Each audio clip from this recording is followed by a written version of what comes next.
Hi guys! Magandang hapon! Welcome back po dito sa Gandara sa channel for showbiz update. Andito na naman nga po akong muli nagbabalik. Ang nagmamaganda na yung kachismasang Kim Pao, wala na nga pong iba. Ang lokaret na si Gandara sa iyo upang magatid sa inyo ng latest update and fresh happenings patungkol kina Kim Chiu and Paolo Avellino. And para nga po sa hapong ito, ang tatalakayin natin at pag-uusapan ay patungkol nga po dito sa paninilip sa endorsement na to ni Kim, mga Kim Pao, kung saan tinawag nga pong impokrita si Kimi. Pero bago po ang lahat, sa mga di pa nakaka-subscribe sa ating channel, maaari lamang napindutin po ninyo ang subscribe button at notification bell natin na nariyan sa baba upang kayo po'y maging updated at ma-notify tuwing may bago tayong chika at balita hinggil sa Kim Pao. Basta mga balita na may kinalaman kina Kim Chiu and Paolo Avellino, sagot na nga po natin yan. Anyway, nais din po pala natin mag-thank you sa atin pong mga subscribers na nakatutok araw-araw sa atin pong daily update sa pamamagitan ng pagbabasa ng komento.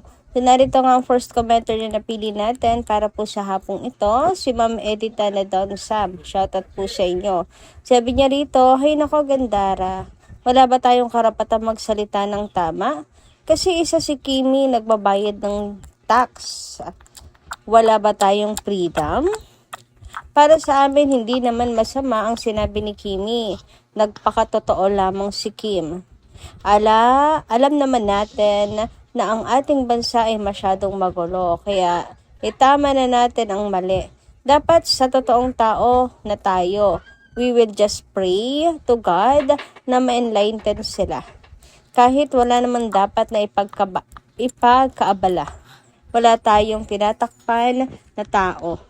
Kaya sana ibigay na nila ang kapayapaan sa bansa in Jesus' name. Amen. Hopefully, mag-settle down na ang Kim Pao. And yun nga ang nakakalungkot, diba mga Kim Pao? Yung tipong nakalaya nga po tayo sa mga mananakop na dayuhan. Pero mas masakit pala yung yung kapwa natin Pilipino ang aalipin po sa atin, makakipit, mananakop po sa atin dahil sa pagkagahama nila, mga Kim Pao. So sana talaga namang kailan kaya darating, nananalangin din po ako sa Diyos na kailan kaya darating yung panahon na puro matitino lamang ang uupo sa pwesto at may kapangyarihan sa ating bansa. Kailan kaya darating yun? Siguro, puputi na nga lang po ang uwak, lahat-lahat. Lahat ng uwak puputi na lang, di pa matutupad.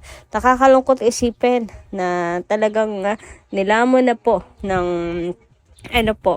ang politiko, masasamang tao. Sabi nga may napanood ako before na ang gobyerno daw po mismo ang sindikato, mga Kim Pao. Pero inyo yun, di ba? Totoo rin naman kung iisipin natin, sindikato talaga. Kasi nga, kapag may gagawa ng krimen at malaking sa bansa natin, kakampi ang batas. Di ba? Walang magagawa ang pulis, walang magagawa ang batas. Kasi kakampi ng kasamaan ng batas. Paano hindi mo iisipin yon na parang wala na pong pag-asa ang bayan natin? Kaya kung talagang hindi po tayo gigising at wala pong manggigising sa atin, wala po talagang mangyayari, mga Kim Pao. Kaya tama po kayo, Madam Edita na Donsa, sana ibigay na lamang po sa atin ang kapayapaan, mga Kim Pao. Anyway, dumako naman po tayo sa mga nasagap nating balita ngayong hapon na to, mga Kim Pao. At unahin na nga natin pag-usapan itong patungkol po dito sa pangbubuking nga ni Kuya Wong Navarro kay Chinita Princess at kanya pong panonokso kay Kiwi, mga Kim Pao, sa kanya pong pag-gym. Sabi nga dito, ganda ng araw mo ngayon, Kimi. Kamusta workout niyo ni Pao kanina? Hinatid ka dito? Nakita ko. Oy, talaga ba? Wow, ayan. Booking na sila. May workout. Nag-workout muna na naganap bago pumasok. So ayan, kaya naman pala ang ganda ng mood at aura pagpasok sa showtime. Sabay nag-workout si Josawa. At Kimi ay May paghatid pa nga daw na naganap. Nakita ni Chris Bong. Ayan, na-booking tuloy.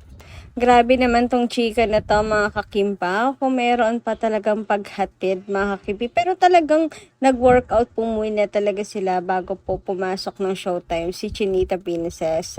Kaya nga daw po glowing kasi nagbebetay muna silang dalawa. Finally rin guys, nagkaroon tayo ng update sa workout nilang dalawa. Kasi nga, diba, sobrang ito ata yung first time nakita natin magkasama silang dalawa. Huy, grabehan nga yun.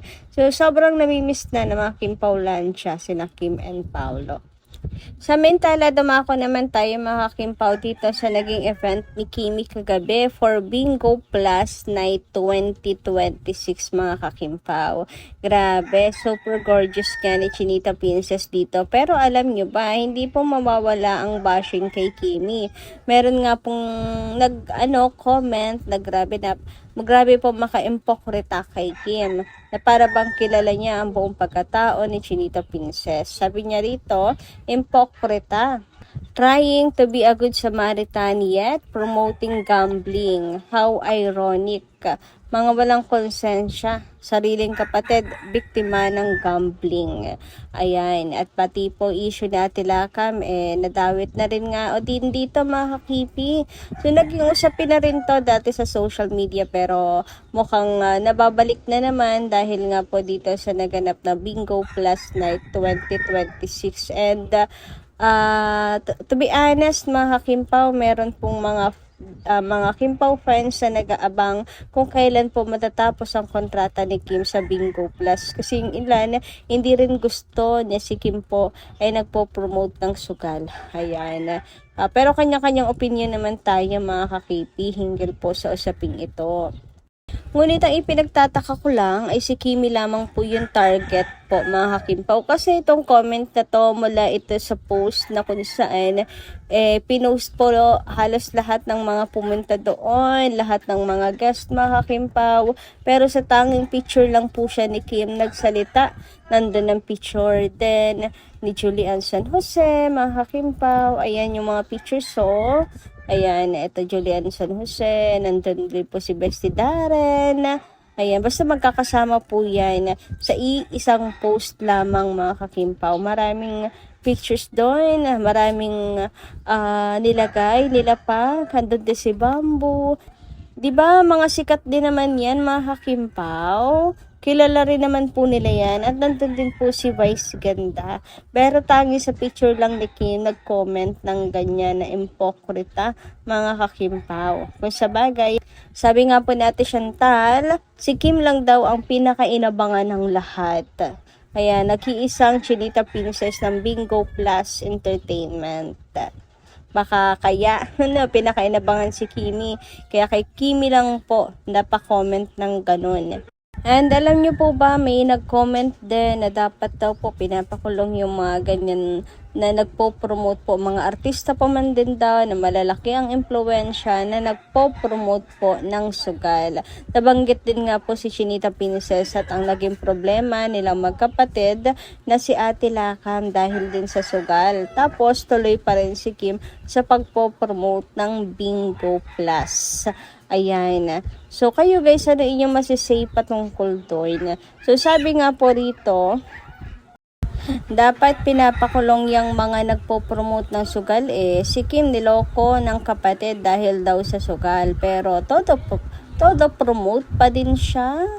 Ayan, nakakalungkot lang isipin, mga kakimpaw na talagang ganito yung mga nare-receive ni Kimi, mga KP, dahil po sa sugal na yan. Tapos ganito rin yung naging problema nilang dalawa ni Ate Lakam, ayon po sa mga balita. Hindi may iwasan talaga na mapakomment ang ilan. Hinggil nga po dito, maybe yung iba concern para kay Kimi na dapat wag na siyang mag-promote ng sugal or maybe talagang ginagamit lang ito ng mga bashers para atakihin siya, which is hindi naman bago kasi lahat po talaga ay gagawin nila para mabatikos at masira lamang po si Kim Chiu.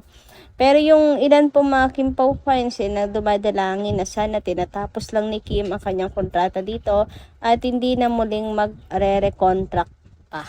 Kasi marami naman siyang mga endorsement, hindi niya kailangan ang sugal na ito. So kayo, anong inyong say patungkol sa usaping ito? Anyway, sabi naman dito ni Ma'am Norma Dayag, enjoy kayo muna dyan sa New Year together with Aki. Love na love ko kayong dalawa. Ayan, meantime, enjoy your vacation. God bless you both with Aki. Nako, eto na nga, Ma'am Norma Dayag. Sana ay talagang na-enjoy nila together ang kanila pong vacation sa New York City. Kasi talagang pagdating po dito sa ang kinakabahala lamang natin ay ang tadtad ng trabaho ang Kimpao. Wala na namang pahinga. Yun pala ay mayroon pong matitinding mga pagsubok na darating sa kanila, lalo na kay Chinita Princess pag uwi po.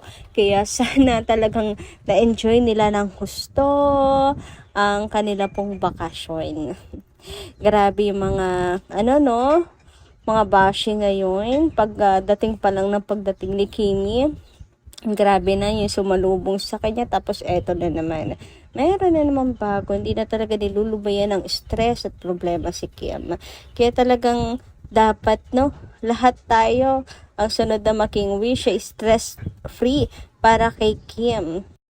Samantala, sabi naman dito ni Ma'am Corazon Serrano, Kim Pao forever, more, the best couple. Lucky si Pao kay Kim. Ganon din si Pao, lucky kay Kim. Takda na ang panahon ang Kim Pao. Take care.